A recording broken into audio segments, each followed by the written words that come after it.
Real quick, before we get into the show, I wanted to share a new service called Getita that Ken and I have been using that has made us over $10,000 in Amazon reimbursements.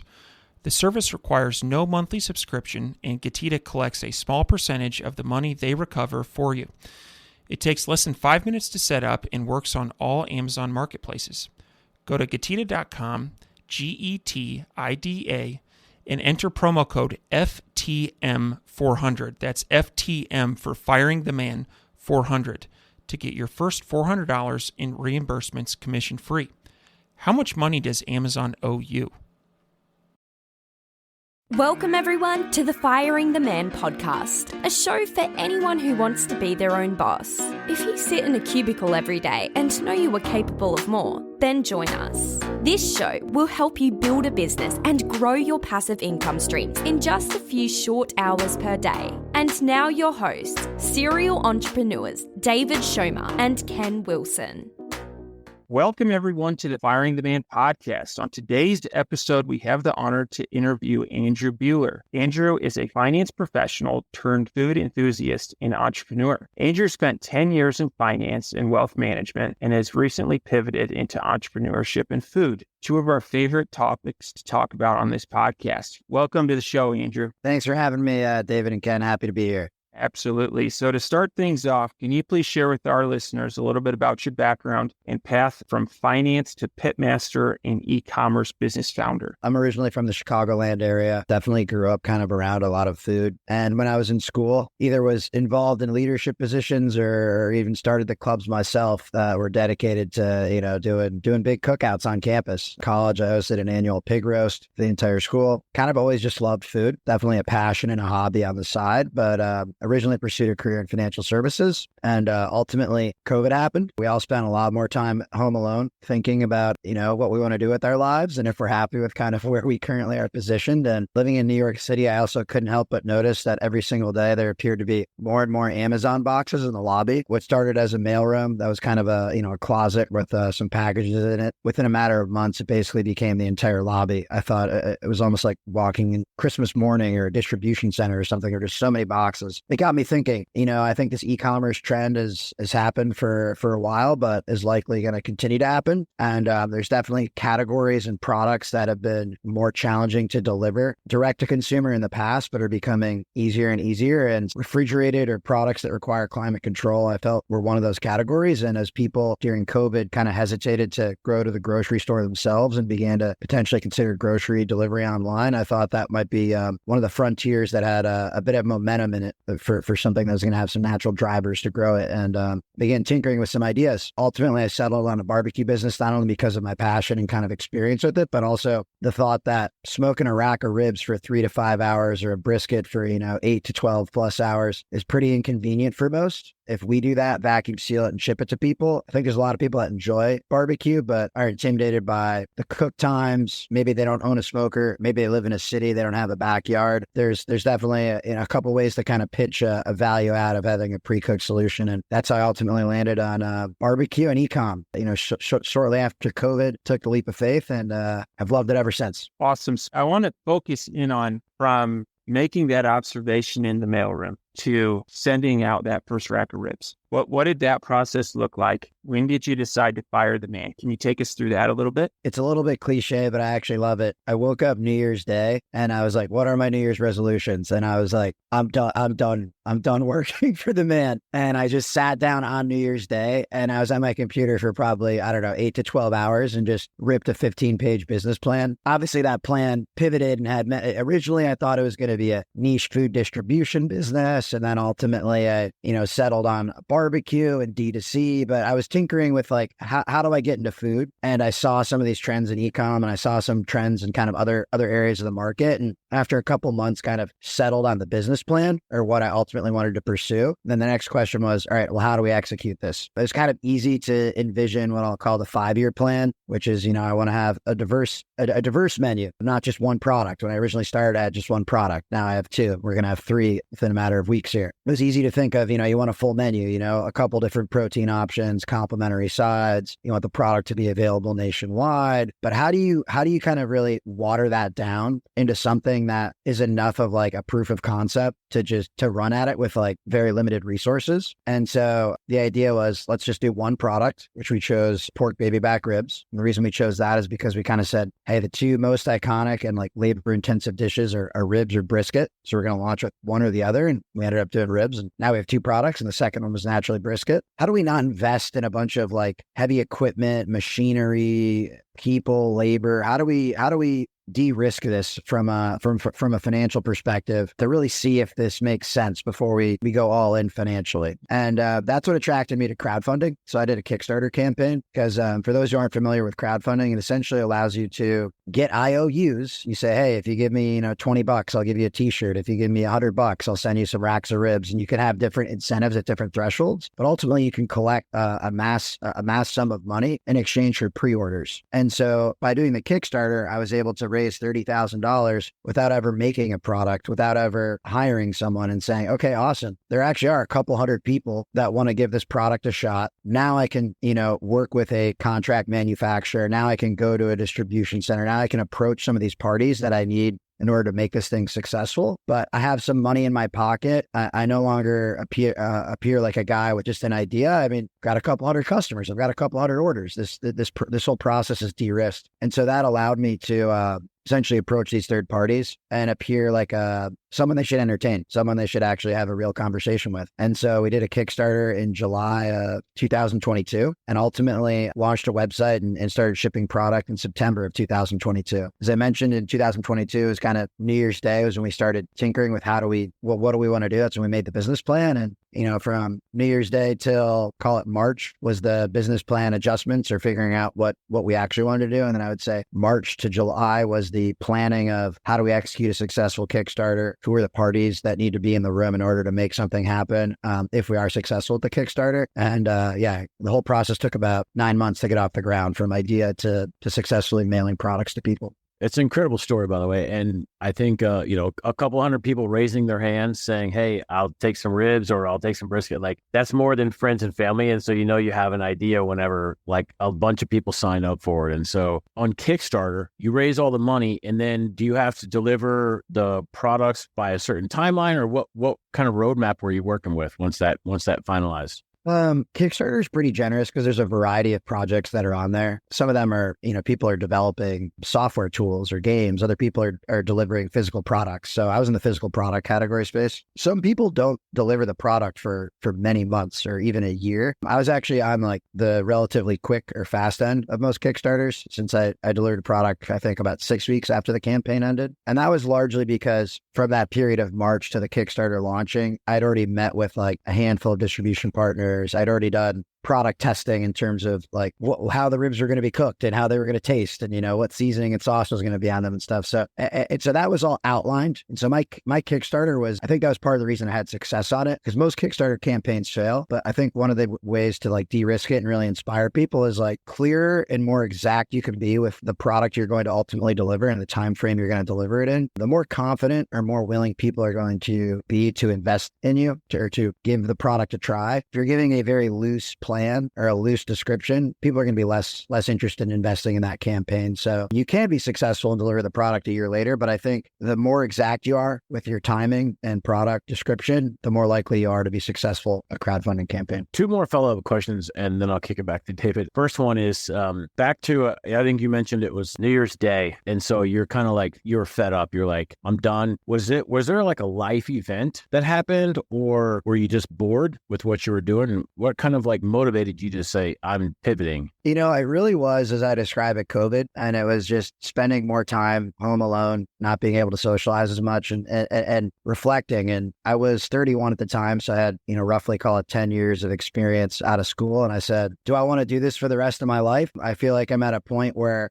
I've got a couple bucks in the bank. I have some experience. I'm not the most tenured man in the world, but I'm no longer a complete idiot. I'm no longer 22. What do we actually want to do? And it was that big kind of life question I was asking myself a lot during COVID. I was like, am I happy with my current job? Do I want to do this for the rest of my career? one of the things that really attracted me to e-commerce, what I'll call a digital business, is I really wanted to not be tied to a specific geographic location. I didn't want to be due at a specific desk, a big building in Manhattan or a big building in a city. I wanted to be able to work from a computer and a cell phone from anywhere in the world. And that's the beauty of honestly just digital-based businesses and e-com in particular. When you're getting things off or you're sourcing products or trying to create your product, you might have to spend a lot of time in a specific location, but ultimately once you get the flywheel moving, something you can manage from a computer anywhere. And that was really the main goal. It was building a digital business. And then I saw those trends that made e-commerce and barbecue and some of the other categories I fit into attractive, and it felt like they had natural tailwinds. So I wanted to pursue it. Last follow-up one is, so I like how you've kind of taken a little bit of personal passion with kind of cooking and pitmaster, and then you've also married that with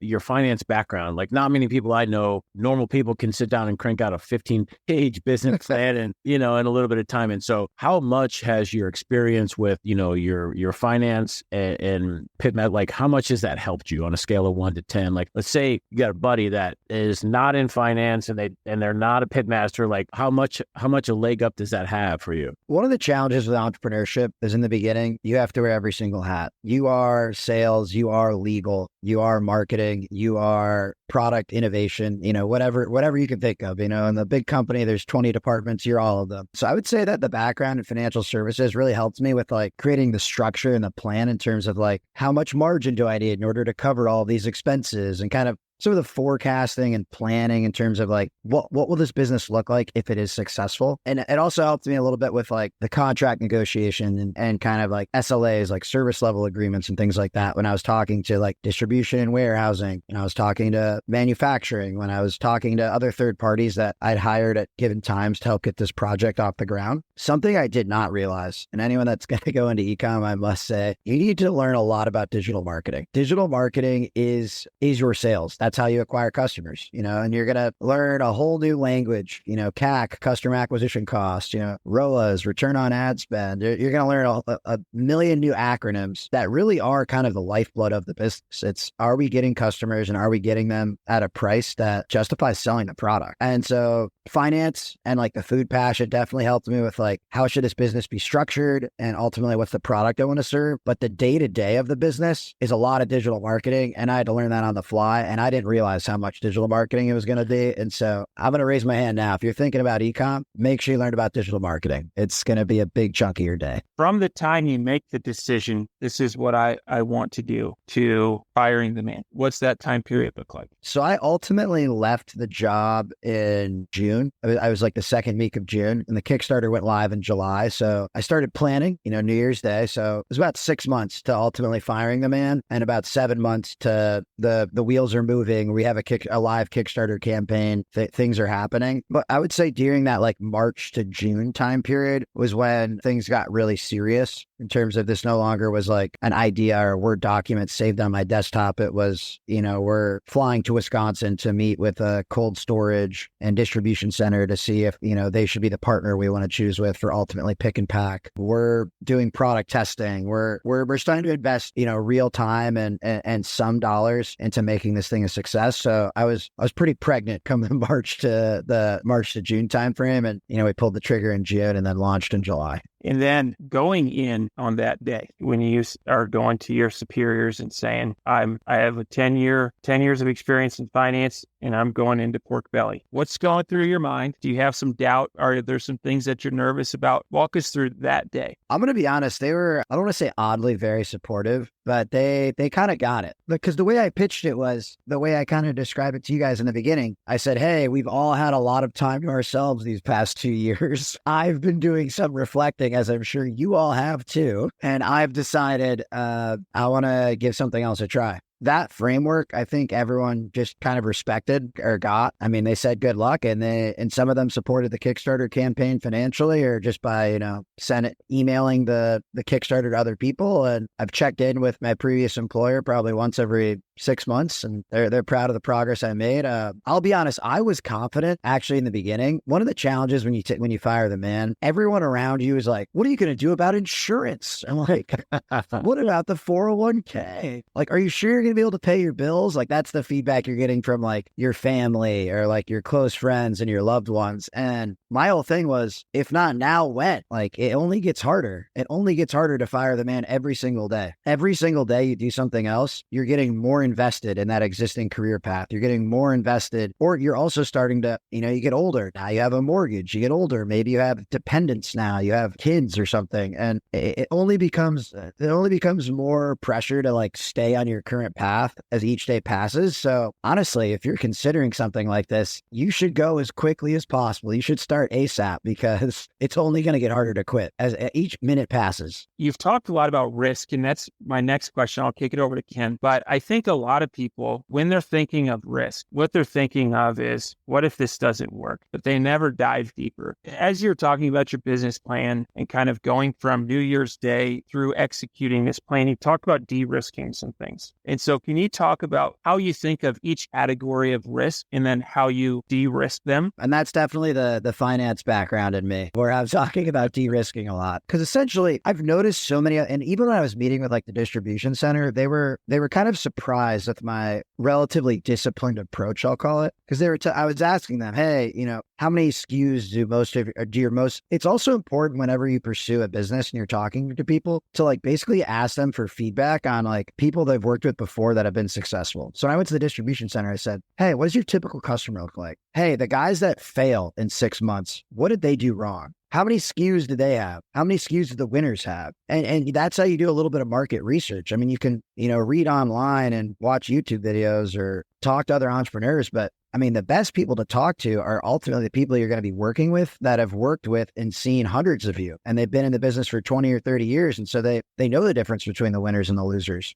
Something that I remember the distribution center guy said is so many people come in here and think they want to launch like 80 products at the beginning. And then, 1 or 2 work and 78 don't. And then there's a bunch of stuff that you have to throw out or heavily discount. And, the second I heard that, I already knew we're doing just one product. And he was surprised I wanted to do just one, not 10. But another line that one of my old mentors used to say, which I love, is let's always try to take the sniper rifle approach versus the shotgun. And what he meant by that is let's do one thing really, really, really well. And let's keep working on that one thing until we become the best at it before we consider adding a second or third spinning plate. There's a lot of people that do the shotgun approach where you try 8 things. Maybe you're doing 8 things mediocre or 6 out of 10 at best. I rather do one thing at a 9 out of 10 or a 10 out of 10, and people will always come to me for that one thing. And I will learn how to do other things as time passes. And so another big de-risking was, okay, what's the thing that we're going to do the best? We're going to have the best ribs that you can order direct to your door. All right, I don't need to become an expert, the distribution and cold storage component and the amount of ice you put in the box, if it's going to Texas in July versus Seattle in December, or if it's in transit for 4 days instead of 2 days, because it's a perishable product. There's a lot of math that goes into this. It's, what size is the cooler, how much ice goes in it, blah, blah, blah.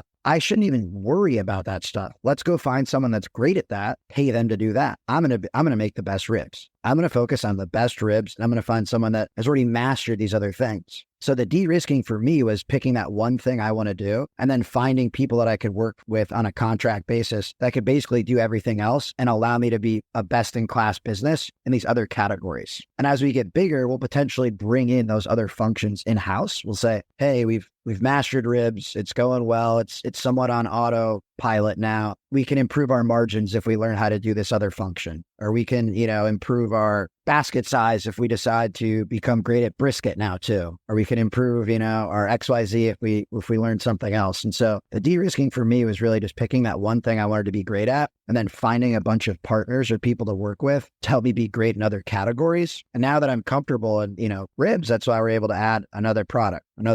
Potentially, we're going to start bringing more functions in-house. That's how I would describe the de-risking in the most 5,000-foot view kind of way possible. I really like the methodical approach you've taken to kind of launching this, de-risking it. It's kind of funny. David has got a background in finance, and so he's also always, I'm the opposite. I'm a risk taker, and so he's always like de-risking everything. And so I can kind of see that comes from a finance background, is de-risking everything, which I think is great. I mean, your chances of success just incrementally go up as you break it down and de-risk each step. And so I really like that. I also want to reemphasize how you recommended talking to your partners, your distributors, asking them that have 20, 30 years experience, hey, what are the guys that are successful doing? What are the guys that are failing doing? Like learning from them, like just, it's a free resource, right? You can ask them questions and they're going to share it with you, and you can kind of modify your plan as you go. I think that's brilliant. And you have to remember, they want you to be successful too. The last thing they want to do is work with you for 6 months and have you go away. The more successful you are, the more money they make as well. So they're artificially invested in you or indirectly invested in you because, they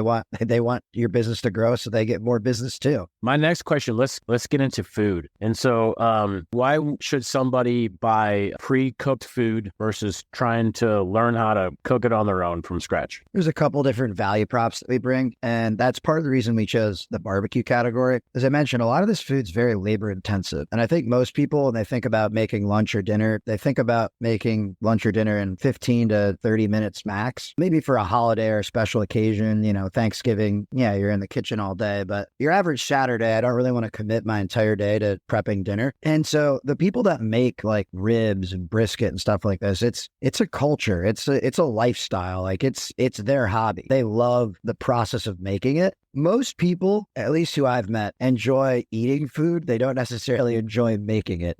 And so I viewed it as like, this is the one of the food categories where you have the biggest polarization in terms of like, a lot of people like to eat it. Nobody wants to make it because it's so labor intensive. And so we really just lean into the whole time incentive or the time advantage. The other piece is, it requires special equipment. Not everyone has a smoker. Most people have, a gas grill or a Weber or something in their backyard. That's also part of the reason that we marketed ourselves as urban smokehouse, because if you live in the city, most apartments or condos don't really allow that stuff on here. If you have like a balcony or a deck, they might have like a shared deck or a shared roof space or outdoor space where there's like a communal grill or two. I've yet to find the building that has the communal smoker. There's like a big chunk of like America that when they travel to a place like St. Louis or they travel to a place like Texas or the Carolinas, it's like part of their trip. They're like, oh, we're going to Texas. Like we should try brisket. Oh, we're going to the Carolinas. We should get some ribs. Or we're going to St. Louis. We should get some ribs. That's great. I bet those people would like to eat that item more than like once a year. This is a great workaround for that. It's, hey, you don't have the time, you don't have the equipment, you don't have the know-how. Our product's idiot proof. It ships to your door in 2 or 3 days. Throw it in your oven. It's ready quick. It tastes amazing. That's the pit. And at the end of the day, food, it just really comes down to like, does it taste good? And then after that, it's all of these other things are number 2, 3, 4, 5. So first thing is you got to like it. So that's why I focus on just amazing tasting ribs. But then the convenience pitch quickly sells itself for you. I agree. I think the time alone, so I've been smoking meat for like probably 10, 12 years. And I would say I'm average at it. I'm not really good, but I enjoy it. But if I go to a nice restaurant that has a pit master that's been doing it for a long, like it's not even comparable. It's way better. And so, but it also takes me, I have to go buy it. I have to prep it. I have to, clean up to smoke. Like I have to do all that stuff and it takes a lot of time. And so I think just the convenience alone, as well as if it's really, really good is, it's kind of a no-brainer. I agree. And, it's crazy because originally I thought my demographic was going to be people in cities that are, living kind of this lifestyle I described. But actually a good chunk of the customers are also actually like barbecue guys who then are like, yeah, I mean, I love doing that once in a while, but I don't want to do that every week. It's the convenience actually speaks to the people that are about that life too, unless they own a barbecue restaurant themselves and are doing this quite literally 5 days a week or 7 days a week. It's a labor of love, but it is a labor. No, not everyone wants to do it every day. It's snowing. I don't want to go outside. It's raining, come on, just take them out of the freezer. Let's go. Absolutely. Let's go through the process. So if someone puts an order in, can you kind of step it through from when the order hits the website, the process to when someone eats it? So it depends on where you ultimately live in the country. And it also depends on the day that you place the order. So the distribution center at the end of the day, it's a product that needs to be climate controlled. So we don't ship things Friday through Sunday. We only send packages out Monday through Thursday. And it also depends how far away you live from the distribution center. So if it naturally we ship everything FedEx ground shipping, but if the estimated shipping duration is greater than 3 days, then we automatically upgrade your order to 2-day air. So all orders come within 2 to 3 days, and they typically are filled the day after you place them. If it's Monday through Thursday, if it's the weekend, you wait till Monday for the order to fill. If you live in a 1-state radius of Wisconsin, you typically get the order in 1 day. If you live in Florida or California or Maine or, the coast as far from Wisconsin as possible, you're likely waiting 3 days. Yeah, fair enough. And so that also answers my next question. It was like, so I've got some family members that are in food, and there's always talking about like food waste, cooking too much, whatever. It's like, it's tough to get that right. Well, from what you're describing, it's like the order is shipped the next day. And so orders come in, you know what you need, get it, cook it, ship it out the next day. And so it's kind of like an assembly line. Yes and no. So production facility is different than the distribution facility. So so basically what we do, and this is also part of the de-risking. This is why we wanted to do the Kickstarter, and we wanted to have a little bit of like critical mass when you launch a food business, because ribs, again, they take a long time. So if you go to a real barbecue restaurant, there's a guy that wakes up at 5 a.m. and says, I'm cooking 100 racks of ribs today. And when they sell out, they sell out. So if you arrive at 3 or 4 in the afternoon, they might say, oh, we're out of ribs, but we still have the sausage and we still have the brisket, or, oh, we're out of these items, but we still have these. So there is a little bit of like forecasting. And those restaurants, if you've been to them, they close when they sell out. So sometimes they close at noon and sometimes they close at 10 p.m. and have to throw out a bunch of food. So we had to get a little bit of critical mass in the beginning so that we knew we weren't making 1 rack of ribs. We were making a couple hundred. The minimum order for starters is 4 half slabs. And we had a couple hundred customers pre-order. So in the beginning, I was like, awesome. Like, we need to now go make 800 racks of ribs. This is like a sizable, order. This is going to take a lot of time. No longer use just the smoker in my backyard. We actually have to, cook at scale and employ people that are going to be doing things like that. So essentially created critical mass in demand. And what we do is we'll forecast how much we need for, a couple weeks. And then we'll make, thousands of ribs in Chicago and put them on a cold truck going up to Wisconsin and give it to our distribution partner. And so he then does the ultimate pick and pack. So it's a cold storage facility. It's a giant refrigerator. And he looks at the orders that come in and go, okay, put 2 half racks to Dave, put, 5 to Ken, 6 to Joe. And he goes through that. And so we're making in batches. And then the goal is to go through that batch as quickly as possible. But there's a forecasting game here, because ultimately, it is a perishable good. So you want to go through it as quickly as possible, but you also can't have the production facility making orders that are like less than 100. They need to be making as many ribs as possible. Hopefully that answers your questions. Yeah. So how do you see the food and beverage industry changing over the next 20 years? A lot of different ways. So one of the interesting things about food and beverage is there's a lifestyle / like fashion almost component to it. 100 years ago, we fed lobsters to prisoners. Now it's the most expensive item on the menu. There are diets and trends, people, right now, paleo and keto and, certain diets become popular in fad, or, vegetarian, vegan, whatever it is. And so there's an underlying element that you can ride the waves. So, given we sell meat, I try to dive into the paleo and keto communities being like, load up on the meat, boys. We got a lot of meat. And, you avoid certain communities that don't appreciate that as much. You have to remember there's also, religious beliefs or lifestyles that, don't eat pork or don't eat beef or don't eat chicken. And so there's underlying, global population trends of like the groups that, don't eat pork are growing, or the groups that don't are like XYZ are growing. And so it's really interesting because there's an element of lifestyle, religion, dietary restrictions. There's a couple different variables that are kind of like macro trends on what people want to eat. And then I think generally speaking, people have also just become a lot more health conscious over the past 15 years. And people are trying to avoid things that are highly processed, which I think plays well to us, because at the end of the day, what that really means is eat more meat, fruit, and vegetables. Avoid the Oreos, avoid the Cheez-Its, avoid the things in the middle of the grocery store. Try to stay on the outside of the grocery store. So we try to hype up those trends because we think we play into a lot of them. But from a long-term perspective, that's part of the reason it's also really important that we have more than one product, because you got to take what I call the no vote off the table. So if you're a family and your daughter's a vegetarian and the son's doing the keto diet and the wife's doing this, I need to have an item that everyone can eat. It's hard if you say, hey, let's get Urban Smokehouse for dinner, and someone raises their hand, well, I don't eat anything on their menu. Next thing you know, we're already dead in the water. So it's important to have, as we think of building out our menu, we start with a pork product, then we added a beef product. Next, we're going to add a chicken product. After that, we're probably going to add some sides that are, vegetable oriented. fermented. And then we'll think about like flavor iteration. So we'll go back to the ribs and say, maybe there should be a spicy version. Maybe there should be a white Alabama sauce. Maybe there should be a Thai chili sauce and do some cool fusion stuff. But I think in the beginning in food, it's important that you have something that everyone can eat. And you also recognize the underlying trends of what people want to eat in general, which is healthier and less processed.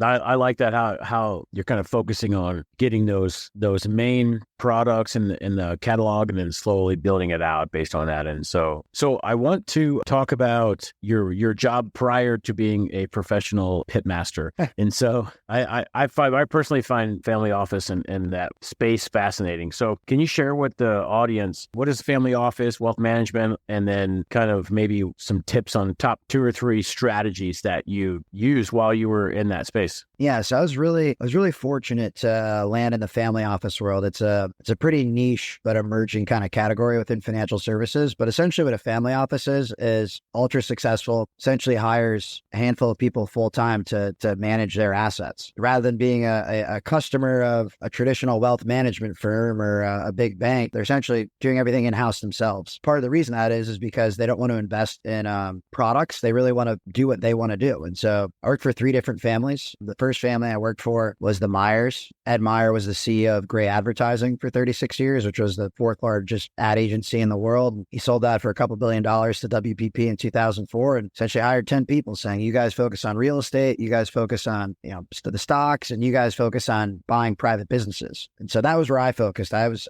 predominantly focused on buying businesses that we wanted to own. And I ultimately did that for 2 other families as well. That gave me a really great lens for, one, what do all these businesses look like and which ones are working and which ones aren't? Because I would review, many different businesses every single day, and we'd only invest in maybe 1 or 2 a year. So it was, hey, what are the attributes or profiles of these businesses that are attractive, that we think have, a long runway for growth, have, consistent cash flow regardless of economic conditions, what industries are they in, things like that. So it also helped to also learn from these people that, arguably are some of the most successful people in America. They were all entrepreneurs themselves, or they all ran businesses themselves. And so it's interesting to see the values they cared about and how they manage people and I think it gave me a great framework for how I wanted to design and ultimately build and manage my business. And I say that's why almost the first, the planning stage, it wasn't easy, but I kind of knew what I was doing because I knew what I wanted to look for and what I wanted to ultimately build. When I got under the hood, that's how I think. Whenever you're building a business, it never goes exactly, it never goes how you think it's going to go. But I've said it before, I was shocked how much this was digital marketing. Because you think like, oh, like you're making ribs and you make a website and, customers find you. Yeah, you just got to focus on like making ribs and putting them in a cooler with ice. No.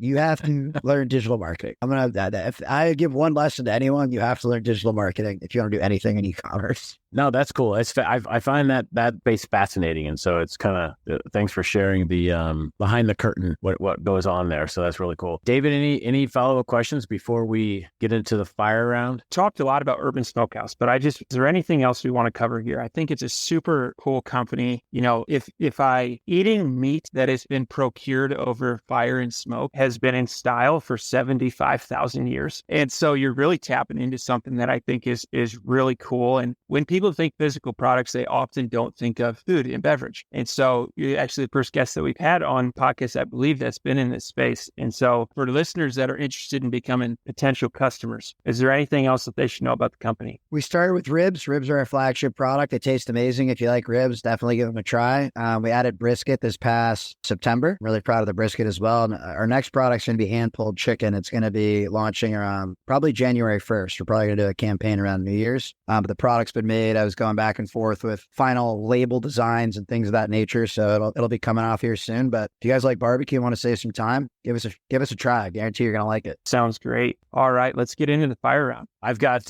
some brisket in my shopping cart. I had to stop shopping to tape the podcast, but I'm going to go back and get that. And so the website, urbansmokehouse.co. Yeah, .co, not .com. We're .co. And that's also our handle on all social media. If you want to follow along with the story on, Instagram, TikTok, Facebook, you name it. Or the URL for the website is our name on all social media as well. We try to keep it simple. Yeah. And if you're on the fence about it, I saw there were some Christmas deals on there. So go snap some up. So awesome. Andrew, you ready for the fire round? Let's do it. do it. It is a series of rapid fire questions. What is your favorite book? 48 Laws of Power by Robert Greene. Excellent. What are your hobbies? I was a swimmer in college, so I like all water sports. I like swimming, diving. Put me by a swimming pool or a beach, I'm happy. Awesome. What is one thing that you do not miss about working for the man? Having someone over my shoulder 24/7. Agreed. All right, last one. What do you think sets apart successful e-commerce entrepreneurs from those who give up, fail, or never get started? I think what defines success in really any space is discipline and consistency. You don't have to be the best. You don't have to be the most talented. You don't have to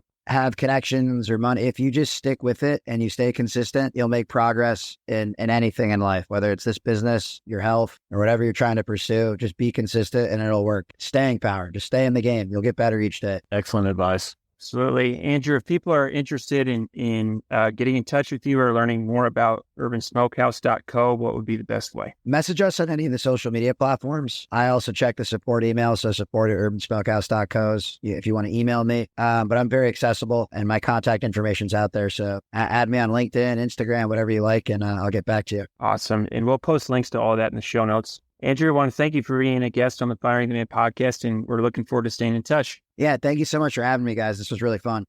Yep, appreciate it. Before you go, we wanted to share a new service that Ken and I have been using called Getita that has made us over $10,000 in Amazon reimbursements. The service requires no monthly subscription, and Getita collects a small percentage of the money they recover for you. It takes less than 5 minutes to set up and works on all Amazon marketplaces. Go to Getita.com, Getida.com, and enter promo code FTM400. That's FTM for Firing the Man 400 to get your first $400 in reimbursements commission free. How much money does Amazon owe you?